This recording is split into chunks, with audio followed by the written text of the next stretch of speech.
Hi, it's Teresa from Bright Away Life, and today I've got a bit of a ramble on because I kind of need your advice on something.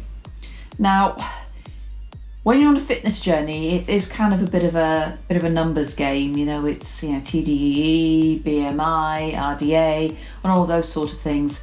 But there's one thing that's kind of cuts across all of those is that when we want to make a change to our bodies, we generally tend to say, we want to lose or we want to gain something.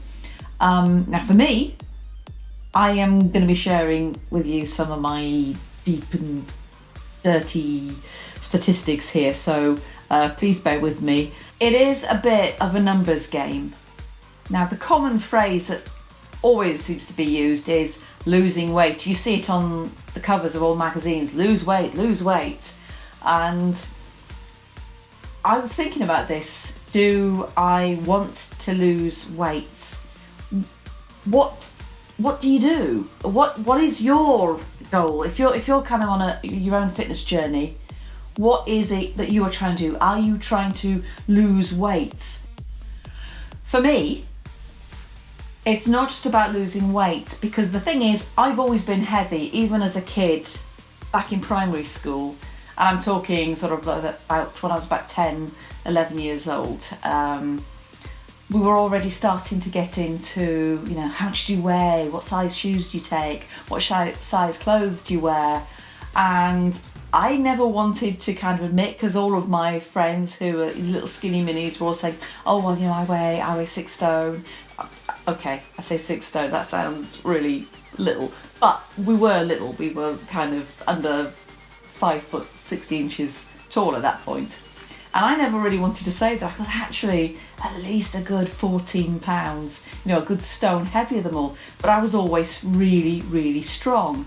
And that has been a bit of a downfall for me now, because if I was to look at my range, and I did actually do a bit of research, I don't know exactly where I found these figures, but they are kind of general ballpark figures anyway, that apparently for my height I'm supposed to weigh between 8 stone 3 and 11 stone 2. Now I once was about 11 stone and I looked like a lollipop. I mean, my head was like this.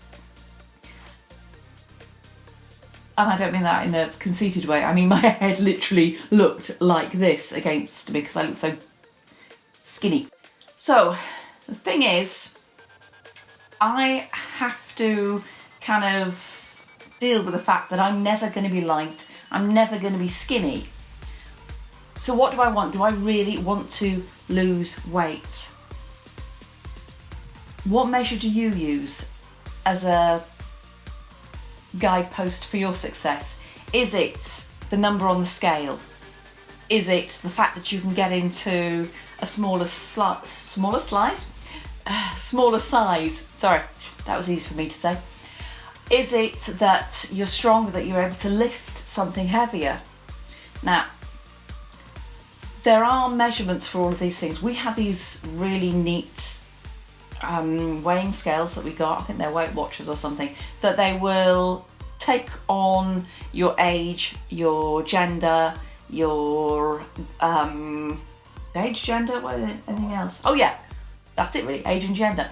And then they will give you your weights, your water percentage, your fat percentage, and your BMI. Now BMI, I'm always going to be screwed on that one. So what I'd like to know is from you, what do you use? Do you use BMI? Do you use water percentage? Do you use fat percentage? Do you use that skirt fitting a bit easier? For me, I don't see there's much point me doing BMI. The clothes fitting thing might be an idea, but I was wondering more about fat percentages. So here's where I come clean. I'm just going to look at my notes.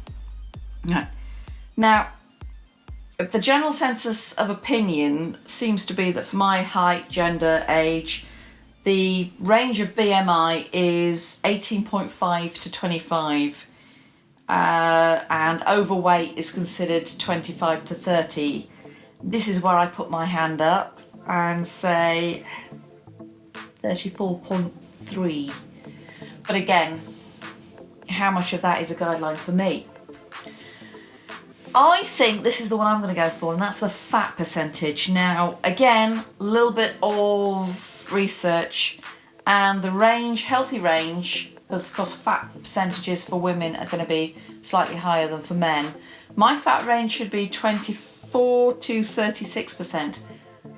If I find the websites where I found all these bits and bobs, I will note it, but this seems to be, again, one of those general consensus of opinions.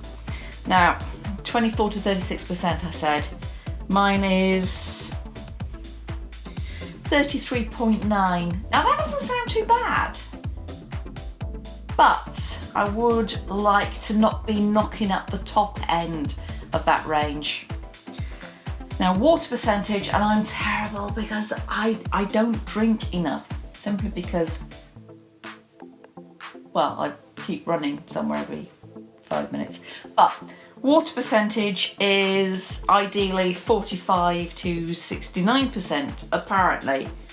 And I'm on 45.5, so I am just squeaking in there. So basically, I would like my fat percentage to go down, my water percentage to go up.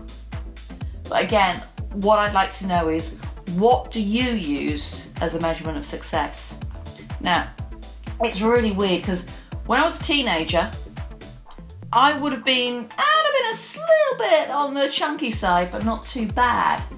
Was when I remember having a Saturday job in a clothes shop, and back in those days, size 10 to 12 was considered small.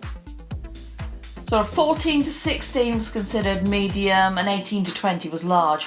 And then something happened, I don't know when, whether it was the 90s or the noughties, but suddenly 12 became like hippopotamus size, and that was like a bad size to be, when I remember it being the size to be, and size 10 was the size you were if you wanted to be kind of really skinny.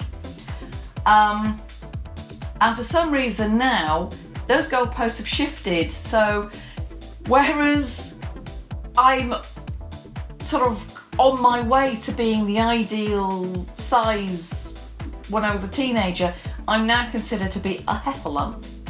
So it gets very confusing, especially when you get up to, let's just say, being a certain age as a female, that it would be great to have abs.